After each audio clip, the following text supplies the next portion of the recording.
நான் ஒன்னே ஒன்று தான் சொல்ல விரும்புகிறேன். வாழ விடு, யாரையும் இதில் இருக்காதீங்க. அது எதோ பேர்லாம் சொல்லி எதோ பண்ணுறாங்க, அப்படி பண்ணாதீங்க. பர்சனல் லைஃபாக இருக்க விடுங்க. கெனிஷான்லாம் வந்துட்டு 600 ஸ்டேஜ் ஷோ பாடினவங்க, அவங்கெல்லாம் தனியாக நின்று வந்தவங்க, பல உயிரை காப்பாற்றின ஒரு ஹீலர். அவங்க ஒரு லைசன்ஸ் சைக்காலஜிஸ்ட்.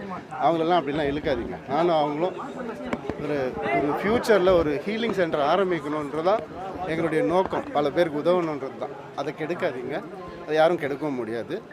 தேவையில்லாமல் எல்லாத்தையும் இழுக்காதீங்க. தேங்க்யூ.